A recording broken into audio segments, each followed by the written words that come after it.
ಇವತ್ತಿನ ದಿವಸ ನಮ್ಮ ಗ್ರಾಮವನ್ನು ರಕ್ಷಣೆ ಮಾಡ್ಕೊಂಡು ನಮ್ಮ ಗ್ರಾಮ ದೇವತೆಗಳಿಗೆ ನನ್ನ ಶಿರಸಾಷ್ಟಾಂಗ ನಮಸ್ಕಾರವನ್ನು ಸಲ್ಲಿಸಿ ಹಾಗೂ ಪುರಾಣ ಪಠಣ ಮಾಡುವಂಥ ಹಾಗೂ ಪುರಾಣವನ್ನು ವಿಸ್ತರಣೆ ಮಾಡಿ ಹೇಳುವಂಥ ಬಸವಗೌಡ ಪಾಟೀಲ್ ಹಾಗೂ ಬಸವರಾಜ್ ಕುರುಬ ಅವರಿಗೂ ನನ್ನ ನಮಸ್ಕಾರವನ್ನು ಸಲ್ಲಿಸಿ ಹಾಗೂ ಹಾರನೇನು ಮತ್ತು ತಬಲಾಜಿ ಮಾಸ್ತರಿಗೂ ನನ್ನ ನಮಸ್ಕಾರವನ್ನು ಸಲ್ಲಿಸಿ ಇವತ್ತಿನ ದಿವಸ ನಾ ಈ ಪುರಾಣ ಕಾರ್ಯಕ್ರಮದ ಬಗ್ಗೆ ಒಂದೆರಡು ಮಾತುಗಳನ್ನು ಮಾತಾಡ್ತೇನೆ.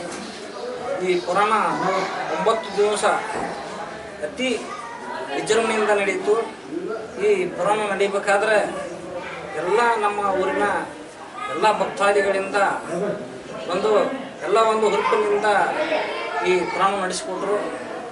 ಈ ಪುರಾಣಕ್ಕೆ ಪ್ರತಿಯೊಂದು ದಿವಸ ಪ್ರತಿಯೊಂದು ಓಣಿಯವರು ಒಟ್ಟು 7 ದಿನ 8 ದಿನ ಪ್ರತಿಯೊಂದು ಓಣಿಯವರು ಒಂದೊಂದು ದಿನ ಈ ಅನ್ನ ಪ್ರಸಾದವನ್ನು ನಡೆಸಿಕೊಟ್ರು.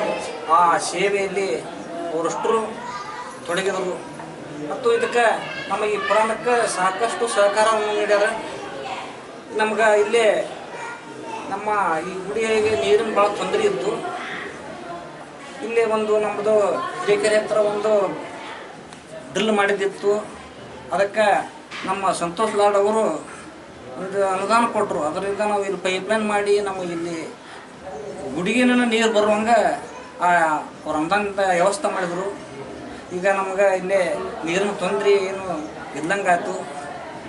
ಆಮೇಲೆ ಈ ಗುಡಿ ಅಲಂಕಾರ ನಾಗರಾಜ್ ನಡುವಿನವರು ಈ ನಮ್ಮ ಗುಡಿಯನ್ನು ಒಂದು ಸ್ವರ್ಗನ ನೋಡುವಂತೆ ಆಗುವಂತೆ ಈ ಲೈಟಿನ ಅಲಂಕಾರ ಮಾಡಿದರು.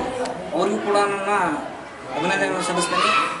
ಇನ್ನು ಈ ಪುರಾಣಕ್ಕೆ ಸಾಕಷ್ಟು ಜನ ಎಲ್ಲ ಊರಿನ ಜನ ಅಣ್ಣ ತಮ್ಮ ತಂಗಿಯರು ತಂದೆ ತಾಯಿಗಳು ಎಲ್ಲರೂ ಸಾಕಷ್ಟು ಸಹಕಾರ ಕೊಟ್ಟರು.